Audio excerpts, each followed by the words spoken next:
The red cross on the medical transport's hull gleamed against the black void of space as it drifted slowly toward the Kepler station. Inside, Dr. Sarah Chen checked her surgical supplies one last time, preparing for another routine evacuation mission from the outer colonies. The Medical Corps had been running these humanitarian operations for 3 years now, ever since the Zephyrian Confederation had begun their aggressive expansion into human space. Another distress call from Titan's Edge, announced Captain Marcus Reed from the bridge. Civilian population needs emergency medical evacuation. Zephyrian forces are moving in fast. Sarah nodded, her hand steady despite the familiar knot of anxiety in her stomach. The Medical Corps operated under strict neutrality protocols, recognized by every civilized species in the galaxy. Their ships bore the universal medical symbol, transmitted constant identification signals, and carried no weapons beyond basic defensive shields. It was a sacred trust that had protected medical personnel for over 2 centuries of interstellar conflict. The transport shuddered, slightly as they dropped out of hyperspace near Titan's Edge. The small mining colony hung like a fragile jewel against the orange glow of the gas giant it orbited. Already Sarah could see the dark shapes of Zephyrian warships moving through the system, like predators circling wounded prey. Medical transport Mercy 7 to Titan's Edge control. Captain Reed's voice crackled over the comm. We're here for the evacuation. What's your status? The response came back broken by static and punctuated by distant explosions. Mercy 7, this is Titan's Edge. We have over 300 wounded civilians ready for transport. The Zephyrians gave us 6 hours to evacuate. You're cutting it close. Sarah moved to the transport bay where her team was already preparing triage stations. Nurse Jennifer Walsh, barely out of medical school, looked pale but determined. Dr. Yuki Tanaka, the team's trauma specialist, methodically arranged his instruments with the precision of someone who had seen too much war. They were good people, Sarah thought. People who had chosen to risk their lives to save others. The docking procedure took 20 precious minutes. As soon as the airlock sealed, wounded colonists began streaming aboard. Sarah lost herself in the familiar rhythm of medical triage. Assess, stabilize, move to the next patient. A child with burns across her arms, an elderly man with shrapnel wounds, a pregnant woman going into premature labor from the stress. Dr. Chen, Jennifer called out, her voice tight with controlled panic. The Zephyrian ships are moving closer. They're not responding to our medical status broadcasts. Sarah looked up from the patient she was treating, a construction worker with internal bleeding. Through the transport's viewports, she could see the angular, predatory shapes of Zephyrian destroyers closing in on their position. They have to respect medical neutrality, Dr. Tanaka said, but his voice carried a note of uncertainty. It's galactic law. Captain Reed's voice echoed through the ship's intercom. All medical personnel prepare for immediate departure. We're fully loaded and the Zephyrians are targeting our position. The transport lurched as the engines powered up. Sarah felt a moment of relief as they began to pull away from the colony. They had saved 300 lives today. The mission was a success. That's when the first missile struck. The explosion threw Sarah against the bulkhead, medical supplies scattering across the deck. Emergency lights flickered on as the main power grid failed. In the treatment bay, wounded civilians screamed in terror and pain. Hull breach in sections 4 and 5. Someone shouted over the alarms. We're losing atmosphere. Sarah pulled herself upright, her head spinning from the impact. Blood trickled down her forehead, but she ignored it. Her patients needed her. She stumbled toward the emergency medical station, her hands automatically reaching for the trauma supplies. The second missile hit the engine section. The entire ship shuddered and groaned like a wounded animal. Through the chaos, Sarah heard Captain Reed on the comm, his voice strained but professional. Mayday, mayday. This is Medical Transport Mercy 7. We are a clearly marked medical vessel under attack by Zephyrian forces. Repeat. We are a protected medical ship with wounded civilians aboard. A third explosion rocked the transport. This time Sarah saw the flash of plasma fire through the viewports. The Zephyrians weren't just attacking them. They were systematically destroying a clearly marked medical vessel in full view of the Galaxy. Dr. Tanaka crawled across the tilting deck toward a group of injured children, his own leg twisted at an unnatural angle. Jennifer worked desperately to seal a hull breach with emergency foam, her face set in grim determination. Around them, The wounded colonists they had risked everything to save lay dying from a senseless, illegal attack. Sarah managed to reach the communications panel, her vision blurring from smoke and injury. She activated the emergency beacon, knowing it would broadcast their medical status and the Zephyrian attack to every monitoring station in the sector. "This is Dr. Sarah Chen of Medical Transport Mercy 7, she gasped into the transmitter. "We are under attack by Zephyrian forces despite our protected medical status. We have 300 civilian casualties aboard. This is a war crime. Someone please help us." The transmission cut off as another blast severed the communications array. In the growing darkness of the crippled ship, Sarah heard Jennifer calling her name. She turned to see the young nurse trapped under a collapsed support beam, her eyes wide with pain and fear. Sarah crawled toward her colleague, driven by the same instinct that had made her choose medicine over any other calling, the absolute refusal to let someone suffer when she could help them. Behind her, she could hear the Zephyrian ships moving closer, their weapons charging for what would surely be the final blow. As she reached Jennifer's side and began working to free her from the debris, Sarah's last coherent thought was that the galaxy was about to learn why attacking Earth's medical personnel was the worst mistake the Zephyrians could have made. The medical corps operated under strict rules of neutrality and compassion. Earth's military, however, operated under very different rules entirely. Admiral Harrison Cross stood in the war room deep beneath Geneva, his weathered hands gripping the edge of the holographic display table. The three-dimensional projection showed the scattered debris of Medical Transport Mercy 7, floating like broken dreams in the void near Titan's edge.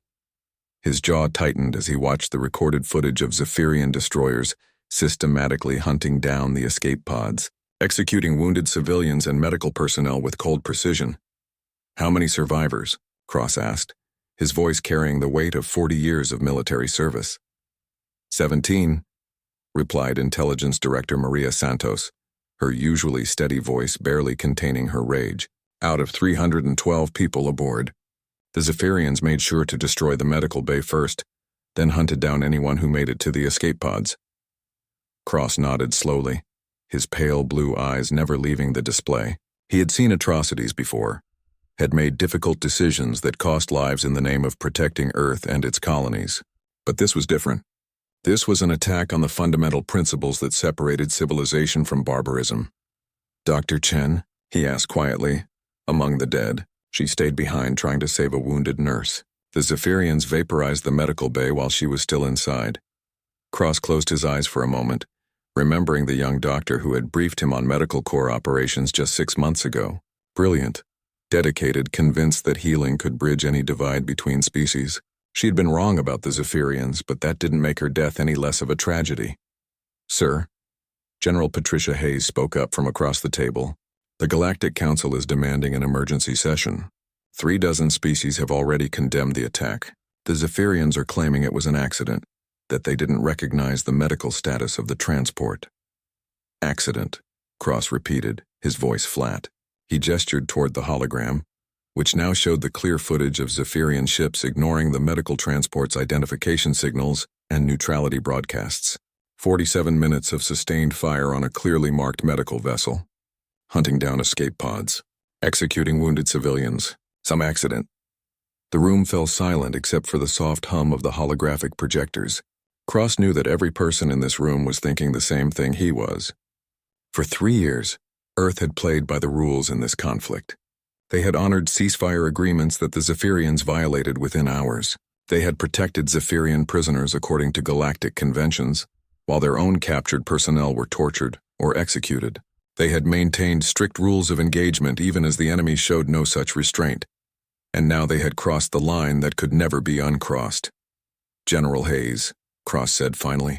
"Status report on the Blackwater Division." Hayes straightened slightly, her expression growing grim. "Currently held in maximum security detention on Luna Base. 237 personnel, all serving sentences for various war crimes committed during the Outer Rim campaigns. They've been isolated for the past 5 years. Their commanding officer, Colonel James Reaper Morrison. Multiple convictions for ordering the execution of prisoners, use of prohibited weapons, and systematic destruction of civilian infrastructure. Life sentence without possibility of parole." Cross nodded.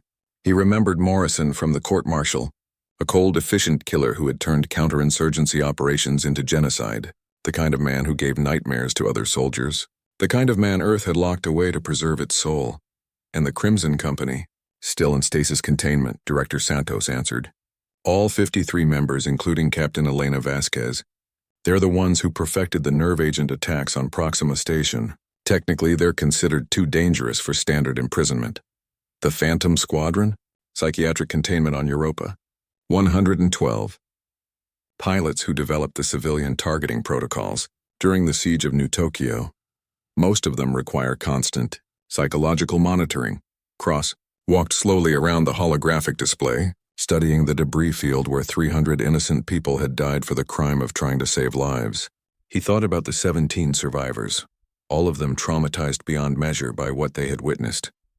He thought about the message this attack would send to every medical unit operating in human space. But mostly he thought about Dr. Sarah Chen, who had died trying to save a colleague while the galaxy's most advanced military technologies were turned against healers and wounded civilians. Sir, General Hayes said carefully, what you're considering, once we release them, we can't put them back. These aren't soldiers anymore. They're weapons, broken weapons that we stored away because they were too dangerous to use. I know exactly what they are, Cross replied. The question is whether the Zephyrians understand what they've done. He turned to face the assembled officers and intelligence personnel. The Medical Corps operates under the protection of every civilized species in the galaxy. When the Zephyrians attacked that transport, they didn't just commit a war crime. They declared that the rules no longer apply. Director Santos leaned forward. The political ramifications will be enormous. If we deploy the war criminals, Earth will be seen as abandoning its moral authority. Our moral authority? Cross's voice carried a bitter edge. Director Santos, 3 hours ago our moral authority was floating in space with Dr. Chen's body. The Zephyrians made their choice. Now we make ours. He activated the secure communication system, his command codes granting him access to the highest levels of Earth's military infrastructure. This is Admiral Cross, authorization Omega 77 Alpha. I am requesting immediate implementation of Protocol 13. Prepare for the release and reactivation of all Blackwater personnel. The acknowledgement came back within seconds. Somewhere on Luna Base, automated systems were already beginning the process of awakening humanity's darkest soldiers from their imprisonment. Sir, Hayes said quietly. What are your orders for them? Cross stared at the hologram one last time, watching the debris of the medical transport tumble slowly through space. When he spoke, his voice was quiet but carried the weight of absolute authority. Tell them that the Zephyrians have taught us that mercy is weakness. Tell them that the rules of civilized warfare no longer apply. Tell them that Earth hereby grants them full authorization to demonstrate exactly why we locked them away in the first place. He paused, then added with grim finality, and tell them that there are no restrictions on their methods. None at all. The first thing Colonel James Morrison noticed when the stasis field deactivated was the taste of copper in his mouth. The second thing was the complete absence of the restraint protocols that had kept him sedated for 5 years. He opened his eyes slowly, taking in the sterile white walls of the Luna-based detention facility, then smiled in a way that would have made his former psychiatrists very concerned. Good morning, Colonel Morrison, came a voice from the speaker system. This is Admiral Cross. I trust your confinement has been educational. Morrison sat up on the edge of the stasis pod, his movements fluid despite the long imprisonment. At 52, he was still lean and dangerous, with pale green eyes that seemed to catalog every detail of his surroundings for potential tactical advantage. The scars on his hands told stories of close-quarters combat that regulation said should never have happened. Admiral, Morrison replied, his voice carrying a slight rasp from disuse. To what do I owe this unexpected pleasure? Has someone finally realized that wars aren't won with good intentions? The Zephyrians attacked a medical transport 3 days ago. 312 dead, including medical personnel and wounded civilians. They hunted down the escape pods and executed the survivors. Morrison's smile widened, showing teeth that had been enhanced with military-grade implants. Someone finally decided to take off the kid gloves. How refreshing. Through the transparent aluminum walls of his cell, Morrison could see other stasis pods opening throughout the detention block. Captain Elena Vasquez emerged from her pod like a predator awakening from hibernation, her dark eyes immediately scanning for threats or opportunities. Sergeant Marcus Kane stretched casually, the movement revealing the ritual scars on his arms that marked confirmed kills from the Outer Rim campaigns. You and your people are being offered a choice, Admiral Cross continued. Full reinstatement with restoration of rank and privileges, in exchange for service in a new operation against the Zephyrian Confederation. No restrictions on methodology, no oversight from the Ethics Committee, no rules of engagement beyond the completion of your mission objectives. Morrison stood and walked to the cell door, which opened at his approach. For the first time in 5 years, he was free to move without restraints or supervision. The feeling was intoxicating. And if we refuse? He asked, though they both knew the answer. Then you return to stasis and we find another solution. But Colonel, I think you'll find this opportunity personally satisfying. The Zephyrians seem to believe that humanity is too soft for real warfare. They think our adherence to galactic law makes us weak. They're not wrong, Morrison said, stepping out into the corridor where his former subordinates were gathering. Humanity's greatest weakness has always been its conscience. The Blackwater Division had been Earth's most effective military unit during the Outer Rim campaigns, and also its most controversial. They had ended 3 separate insurgencies through methods that made other species question whether humans truly belonged in civilized space. Morrison had personally developed the doctrine of total victory through total war that had broken the resistance on 7 worlds. Sir, Captain Vasquez approached with the same predatory grace that had made her infamous during the chemical warfare trials. What's the target? Morrison activated the holographic briefing system that had been installed in the corridor. The display showed the current disposition of Zephyrian forces, their fleet movements, and their recent expansion into human territory. The Zephyrian Confederation controls 47 star systems, has a population of approximately 12 billion, and maintains a military force of 6 million active personnel, Morrison read from the tactical summary. Their government is a military oligarchy based on the conquest and subjugation of weaker species. He paused, studying the data with the cold analytical mind that had once planned the total destruction of the Rigel colony rebellion. Their weakness is arrogance. They believe their recent victories prove human inferiority. They have no concept of what happens when humanity stops playing by their rules. Orders, sir? Asked Sergeant Kane, whose expertise in psychological warfare had been deemed too extreme for conventional military use. Morrison closed the tactical display and turned to face his assembled team. These were not soldiers in any traditional sense. They were specialists in a type of warfare that civilized species had agreed to abandon centuries ago. They were the monsters that humanity created when its survival was threatened. Our mission is simple, Morrison said. The Zephyrians have demonstrated that they do not recognize the conventions of civilized warfare. Therefore, we will show them what uncivilized warfare looks like. He activated his command implant, accessing files that had been sealed for 5 years. Personnel records, psychological profiles, tactical assessments. Everything he needed to turn his war criminals back into an effective military unit. Captain Vasquez, I want a complete chemical warfare package ready within 72 hours. Nothing restricted by galactic convention. In fact, I want you to design specifically to maximize suffering. Yes, sir. Should I include the nerve agents from Proxima Station? Start with those. Then get creative. Morrison turned to the next officer. Major Hendricks, status report on the Phantom Squadron. All personnel are in psychiatric containment on Europa, sir. They've been classified as psychologically unstable for standard military service. Perfect. Unstable pilots make the best terror weapons. I want them reactivated and equipped with stealth fighters. Target selection will be civilian infrastructure, hospitals, schools, anything that breaks enemy morale. The officers around him nodded with the same cold efficiency they had shown during their war crimes trials. These were people who had crossed lines that couldn't be uncrossed, who had embraced the darkest aspects of human nature in service of victory. What about prisoners, sir? Asked Lieutenant Colonel Park, whose specialization in interrogation techniques had resulted in diplomatic protests from 14 different species. Morrison's smile turned predatory. What about them? The Zephyrians have established that prisoners don't merit protection. I'm sure you can develop some innovative approaches to information extraction. Sir, Vasquez said carefully, this level of warfare, once we begin, there's no going back. The galaxy will see humans as monsters. Morrison nodded slowly. Captain, The galaxy has already seen what happens when humans follow the rules. Dr. Chen and 300 innocent people are dead because we believed in civilized warfare. He gestured toward the tactical display. The Zephyrians wanted to see what humans are capable of when we stop being civilized. Colonel Morrison and the Blackwater Division are about to give them a very educational demonstration.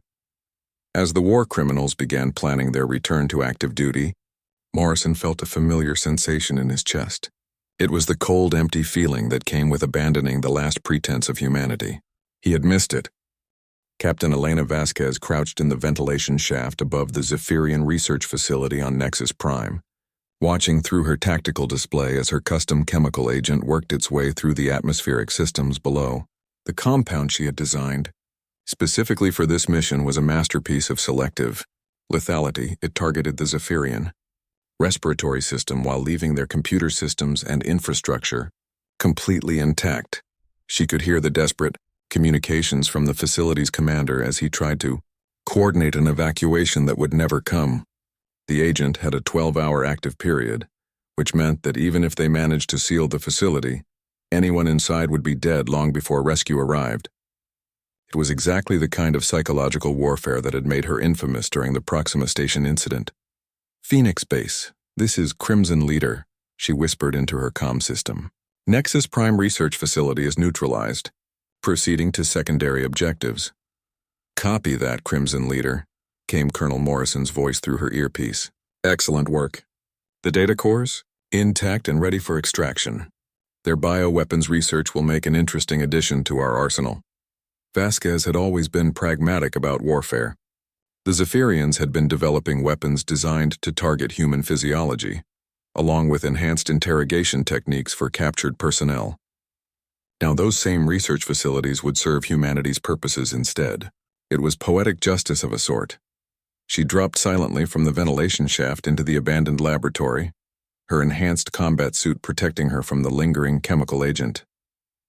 The Zephyrian researchers lay scattered across the floor, their exoskeletons twisted in the characteristic patterns of nerve agent death.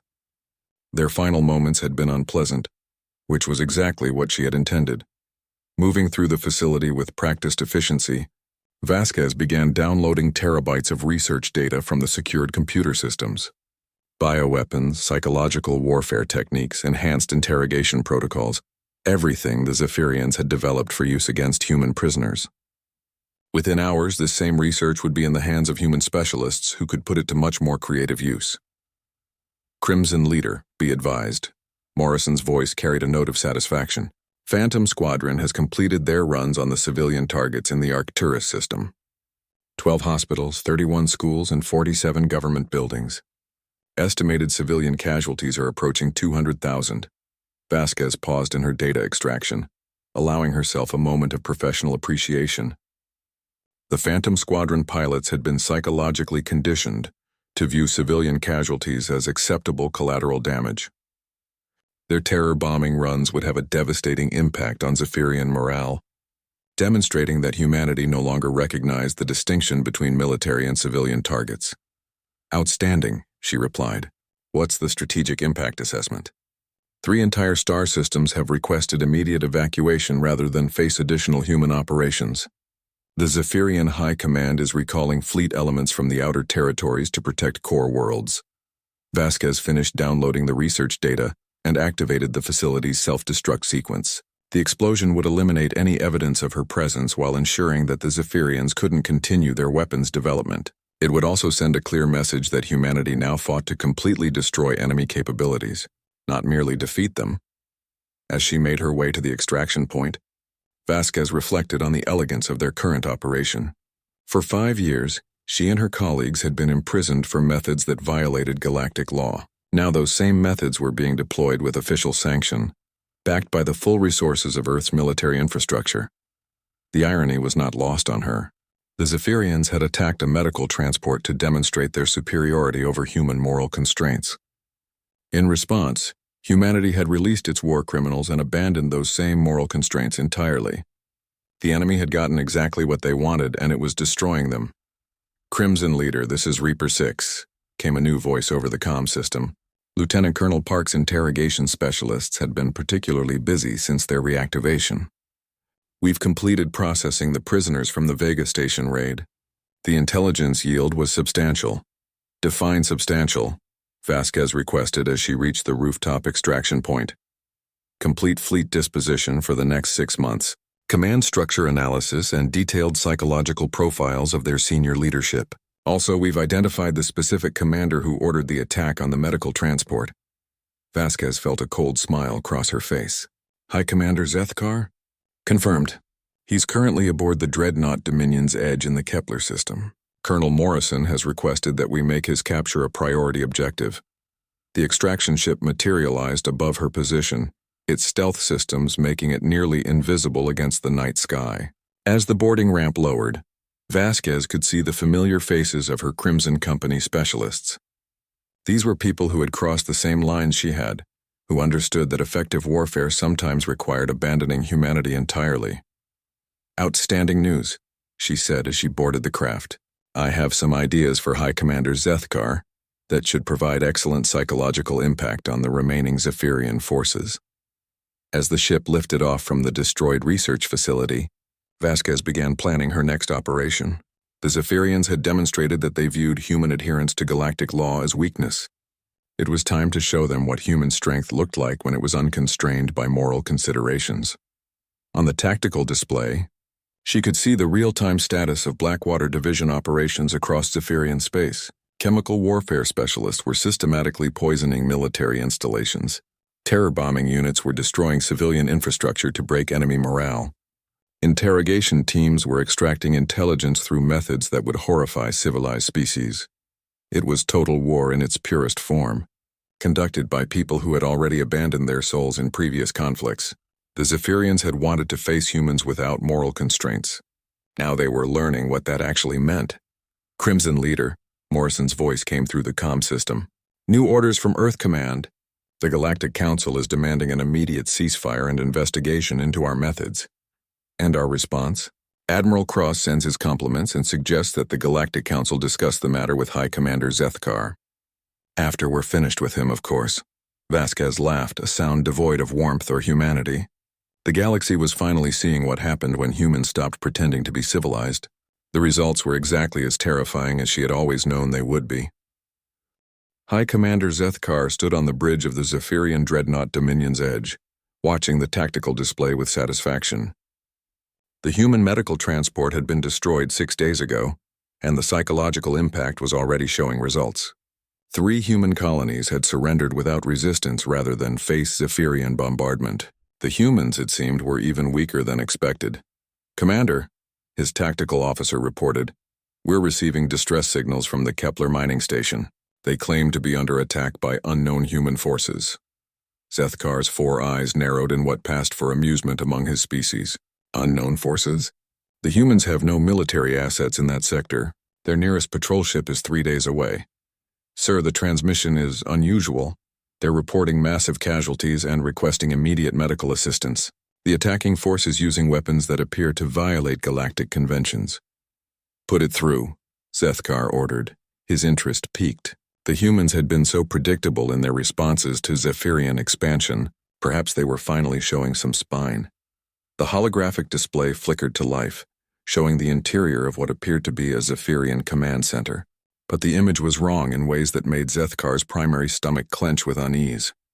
The walls were scorched and melting, dissolving from some kind of chemical agent that ate through military-grade armor plating. Bodies lay scattered across the floor, their exoskeletons twisted in positions that suggested they had died in agony. "This is Station Commander Velthar," came a voice distorted by pain and terror. "We are under attack by human forces using prohibited chemical weapons. They've breached our atmospheric systems and released some kind of nerve agent. We have over 3,000 dead and the compound is still spreading." The transmission cut to static, then resumed with a different voice. "High Commander Zethkar, this is Colonel James Morrison of the Human Blackwater Division. I thought you might be interested in seeing what happens when humans stop following galactic law." The camera panned across the devastated command center, lingering on the dissolved remains of Zephyrian personnel. "Your species seems to believe that attacking medical transports is acceptable military doctrine. We're here to provide a correction to that misconception." Zethkar felt his secondary hearts beginning to race. The Kepler mining station had been a heavily fortified military installation, disguised as a civilian operation. It had housed over 5,000 Zephyrian soldiers and contained advanced weapons research facilities. The humans couldn't possibly have known about its true nature, and even if they had, their military doctrine prohibited attacks on installations with civilian casualties.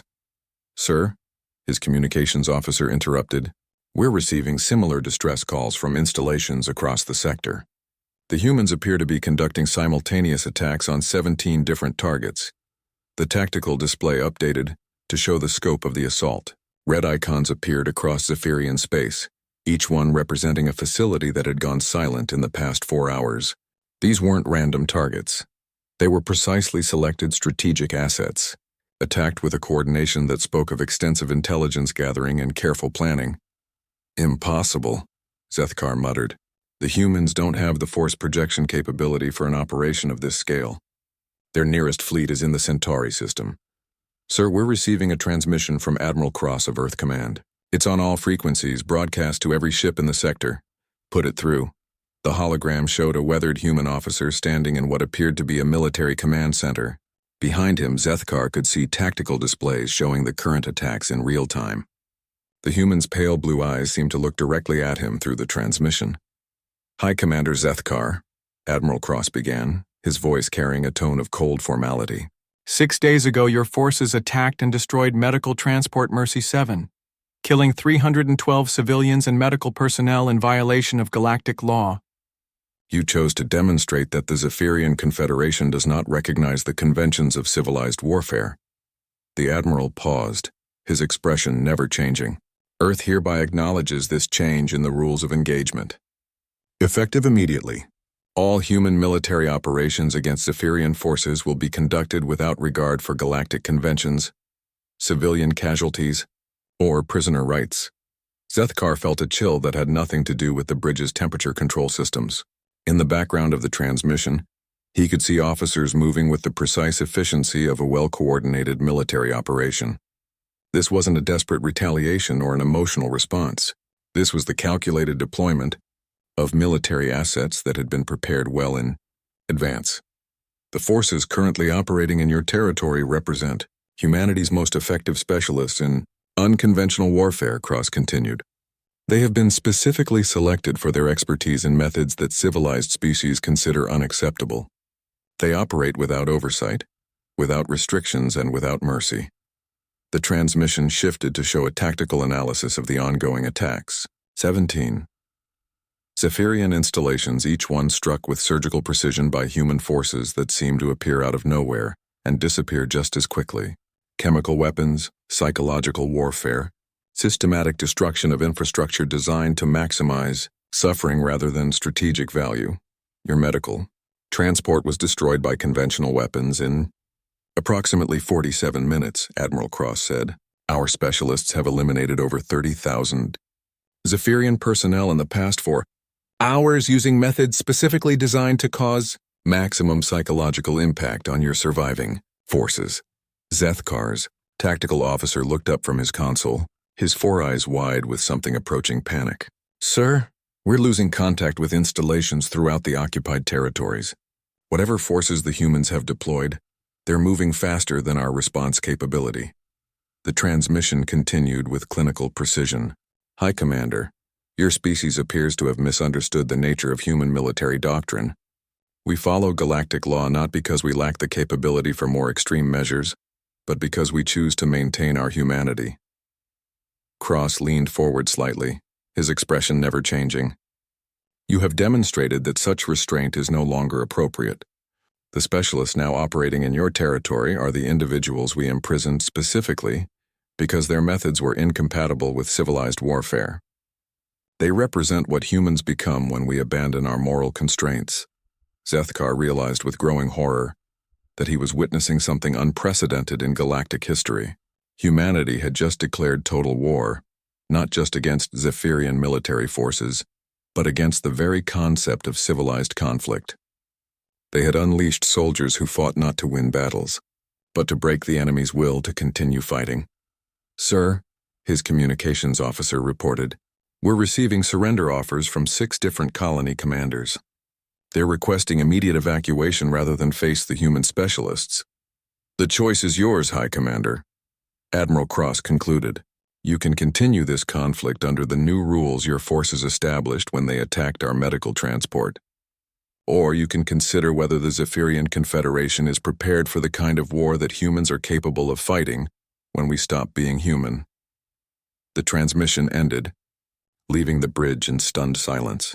Zethkar stared at the tactical display, watching red icons continue to appear as more Zephyrian installations fell to the human specialists. For the first time in his military career, he felt something he had never experienced before in combat. Fear. Captain Elena Vasquez crouched in the ventilation shaft above the Zephyrian research facility on Nexus Prime, watching through her tactical display as her custom chemical agent worked its way through the atmospheric systems below. The compound she had designed specifically for this mission was a masterpiece of selective lethality. It targeted the Zephyrian respiratory system while leaving their computer systems and infrastructure completely intact. She could hear the desperate communications from the facility's commander as he tried to coordinate an evacuation that would never come. The agent had a 12-hour active period, which meant that even if they managed to seal the facility, anyone inside would be dead long before rescue arrived. It was exactly the kind of psychological warfare that had made her infamous during the Proxima Station incident. Phoenix Base. This is Crimson Leader, she whispered into her comm system. Nexus Prime Research Facility is neutralized. Proceeding to secondary objectives.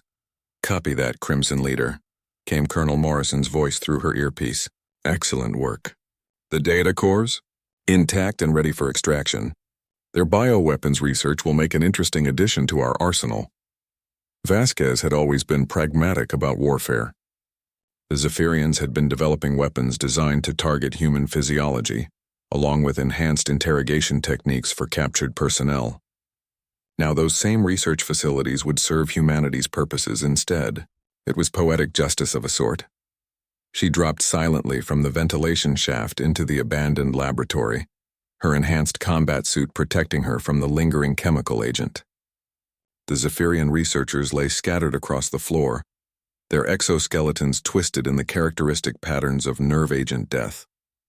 Their final moments had been unpleasant, which was exactly what she had intended. Moving through the facility with practiced efficiency, Vasquez began downloading terabytes of research data from the secured computer systems. Bioweapons, psychological warfare techniques, enhanced interrogation protocols. Everything the Zephyrians had developed for use against human prisoners. Within hours, this same research would be in the hands of human specialists who could put it to much more creative use. Crimson Leader, be advised. Morrison's voice carried a note of satisfaction. Phantom Squadron has completed their runs on the civilian targets in the Arcturus system. 12 hospitals, 31 schools, and 47 government buildings. Estimated civilian casualties are approaching 200,000. Vasquez paused in her data extraction, allowing herself a moment of professional appreciation. The Phantom Squadron pilots had been psychologically conditioned to view civilian casualties as acceptable collateral damage. Their terror bombing runs would have a devastating impact on Zephyrian morale, demonstrating that humanity no longer recognized the distinction between military and civilian targets. Outstanding, she replied. What's the strategic impact assessment? 3 entire star systems have requested immediate evacuation rather than face additional human operations. The Zephyrian High Command is recalling fleet elements from the outer territories to protect core worlds. Vasquez finished downloading the research data and activated the facility's self-destruct sequence. The explosion would eliminate any evidence of her presence while ensuring that the Zephyrians couldn't continue their weapons development. It would also send a clear message that humanity now fought to completely destroy enemy capabilities, not merely defeat them. As she made her way to the extraction point, Vasquez reflected on the elegance of their current operation. For 5 years, she and her colleagues had been imprisoned for methods that violated galactic law. Now those same methods were being deployed with official sanction, backed by the full resources of Earth's military infrastructure. The irony was not lost on her. The Zephyrians had attacked a medical transport to demonstrate their superiority over human moral constraints. In response, humanity had released its war criminals and abandoned those same moral constraints entirely. The enemy had gotten exactly what they wanted, and it was destroying them. "Crimson Leader, this is Reaper 6, came a new voice over the comm system. Lieutenant Colonel Park's interrogation specialists had been particularly busy since their reactivation. "We've completed processing the prisoners from the Vega Station raid. The intelligence yield was substantial." "Define substantial," Vasquez requested as she reached the rooftop extraction point.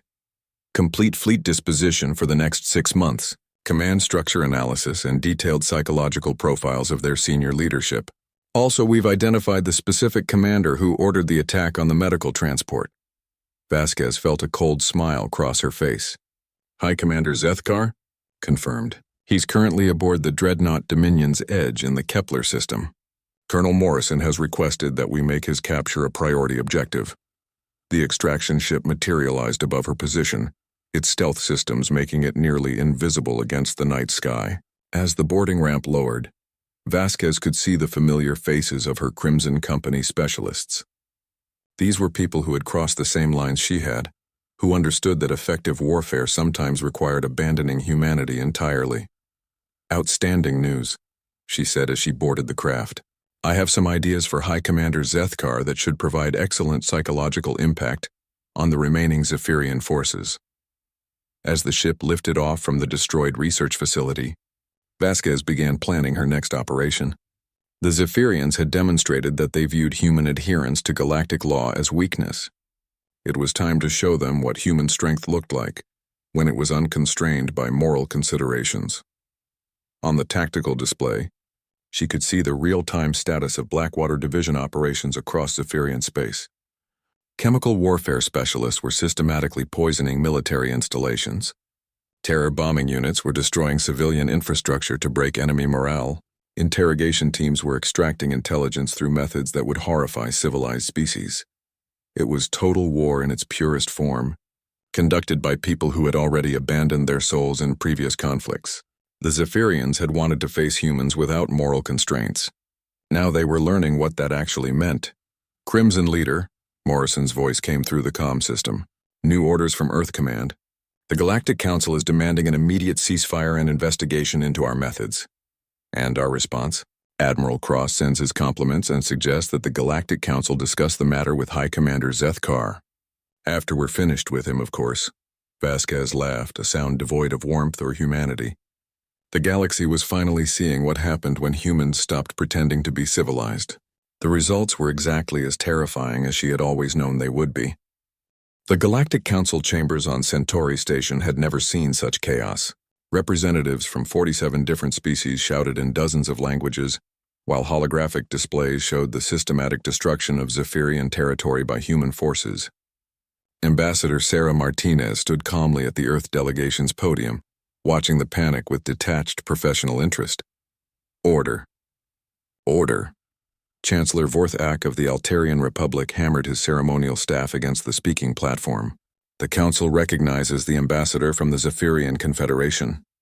High Diplomat Zendar approached the central speaking area, his forearms trembling with what humans would recognize as barely controlled rage. "Honored Chancellor, Earth's military forces have violated every principle of civilized warfare. They are using chemical weapons, targeting civilian populations, and conducting systematic torture of prisoners. This is barbarism on a scale unprecedented in galactic history." The holographic displays updated to show the latest casualty reports. Over 500,000 Zephyrian military personnel dead or missing. Entire star systems evacuated as human forces advanced without regard for civilian safety. Research facilities destroyed, infrastructure collapsed, psychological warfare campaigns that had broken the morale of entire planetary populations. Furthermore, Zendar continued, "Intelligence reports indicate that Earth has released war criminals who were imprisoned for previous atrocities.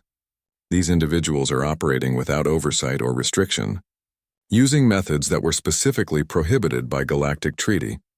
Ambassador Martinez activated her speaking authorization and stepped forward. The council chamber fell silent as representatives from across the galaxy turned to hear Earth's response to the accusations. "Honored Chancellor," Martinez began, her voice carrying the same cold formality that Admiral Cross had used in his transmission to the Zephyrians. Earth acknowledges that our current military operations employ methods that were previously restricted by galactic law.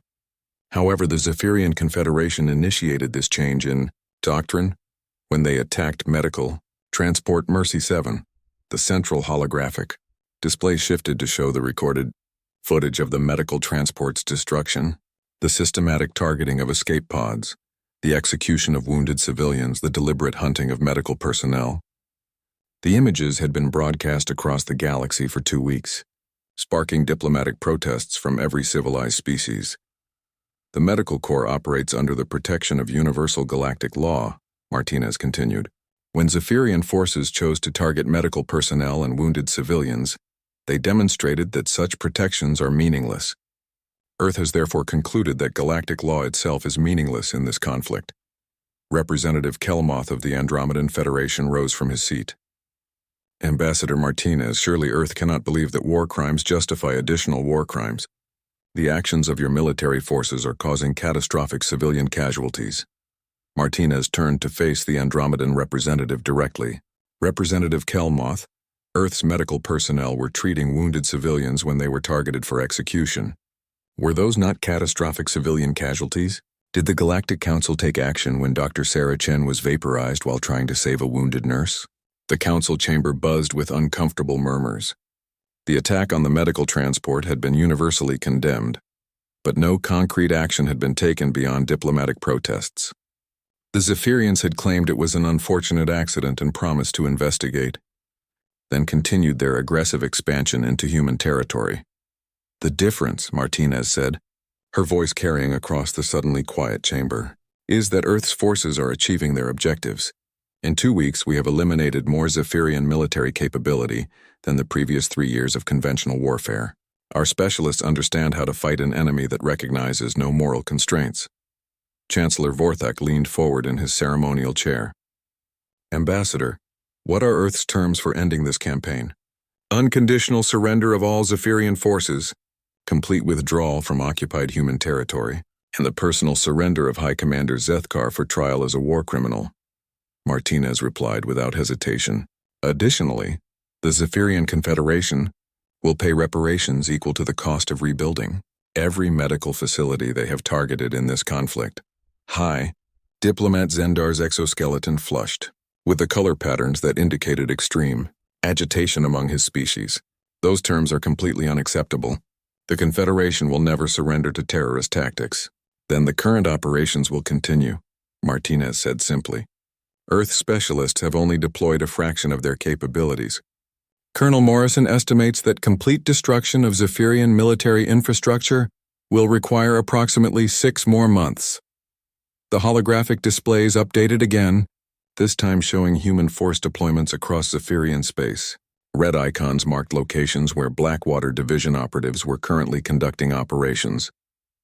The scope was staggering. Simultaneous attacks on hundreds of targets, coordinated with the precision that spoke of extensive planning and unlimited resources. You're describing genocide, whispered Representative Talvar of the Rigel. Collective Martinez turned to face the Rigel representative with the same cold expression she had maintained throughout the session. Representative Talvar, genocide is the systematic extermination of an entire species.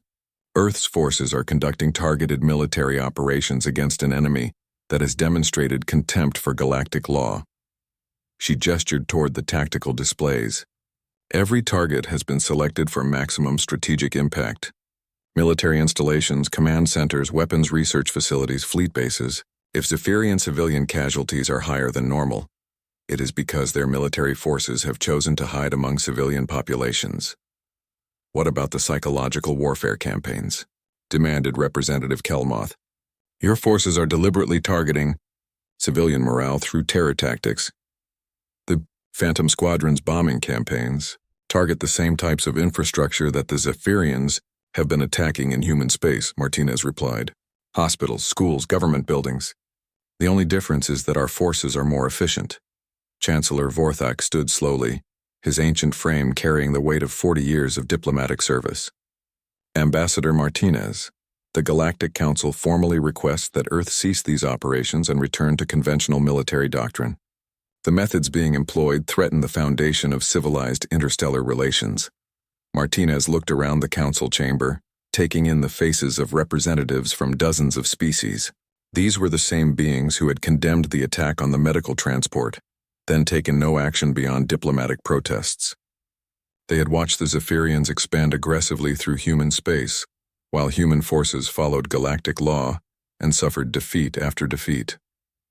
"Chancellor," she said finally, "where was the Galactic Council's concern for civilized interstellar relations when Dr. Chen was murdered while treating wounded civilians? Where was this moral authority when 300 innocent people were executed in violation of every treaty and convention that supposedly governs warfare in this galaxy?" The chamber fell completely silent. Martinez could see the uncomfortable recognition in many of the representatives' faces. They had all condemned the attack, but none had been willing to take meaningful action against the Zephyrians. "Earth tried civilized warfare for 3 years, Martinez continued. "We followed every rule, honored every convention, respected every treaty. The result was systematic defeat and the murder of our medical personnel." She gestured toward the tactical displays showing the ongoing human operations. "The Blackwater Division represents what happens when humanity abandons civilization.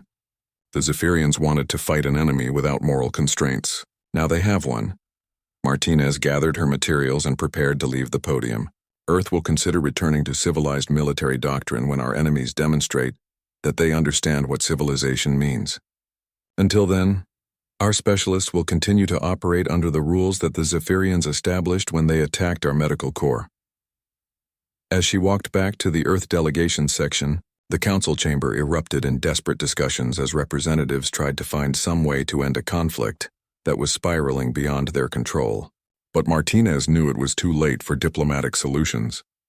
The Zephyrians had released something that couldn't be contained by council resolutions or treaty negotiations. They had shown humanity what it looked like when moral constraints were abandoned. Now they were learning what happened when humans adopted the same approach, backed by superior technology and tactical expertise. The war criminals were free, and they were winning.